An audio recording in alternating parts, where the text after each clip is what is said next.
Hi friends, today we're going to read a darling story called Shmelf the Hanukkah Elf. If you want to take an IR test on this story, the code is 189373, or you can type in the title to AR. Alright, here we go, kiddos. Up at the North Pole, covered in snow, you'll find Santa's workshop, as most of you know. But no one can do all that work by themselves, so helping him out is his army of elves. The most unsung elves of those who assist are the elves in charge of checking the list. They all work so hard down to the last elf, and the newest of them was a fellow named Shmelf. Shmelf didn't spend time playing merry elf games, but sat in his cubicle staring at names. His job was to check through Santa's list twice to see whether kids had been naughty or nice. Shmelf loved what he did, but as Christmas drew near, he looked at his list and he cried out, "Oh dear!" He'd found many children who had been quite good, but would not receive presents, though it seemed they should. He ran like a flash to see the head elf, who smiled and said, Now, calm yourself, Shmelf. Of course you don't know, since you're still quite newish, but the kids on this list are actually Jewish. They don't celebrate Christmas, but that's fine, you see.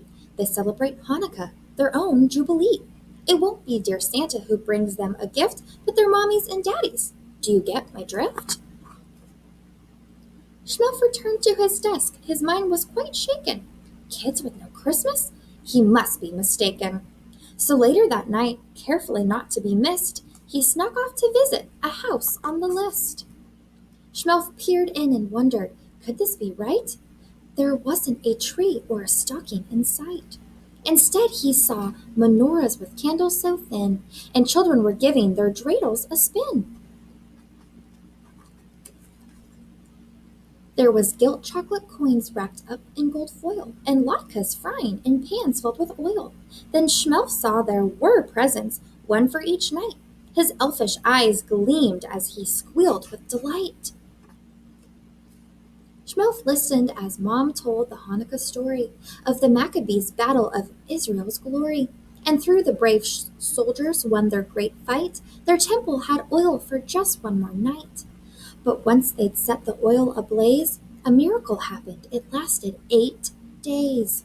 Hey, now I get it, Shmelf said with a grin. Hanukkah's awesome. I'm totally in. He raced back north and went straight to the boss, the big man himself, good old Santa Claus. Shmelf explained his discovery, his holiday grand, and when he was done, Santa held up his hand.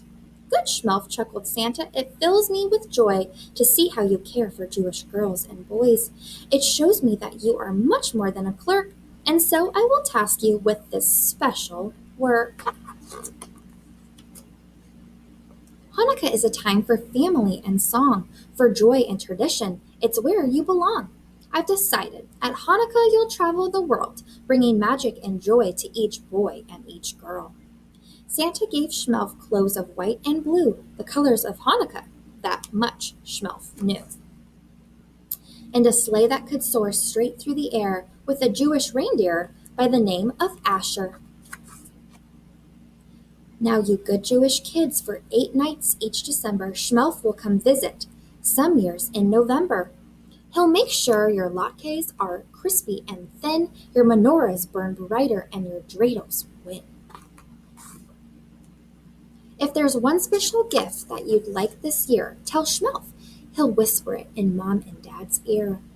He'll do what he can to nudge them that way in hopes that the present brings cheers of hooray. To reward Shmelf and Asher for all their goodwill, you can leave out some gelt and a nice kosher dill. What a magical Hanukkah, you'll think to yourself. See you next year, Shmelf the Hanukkah Elf. I hope you enjoyed this story, kiddos.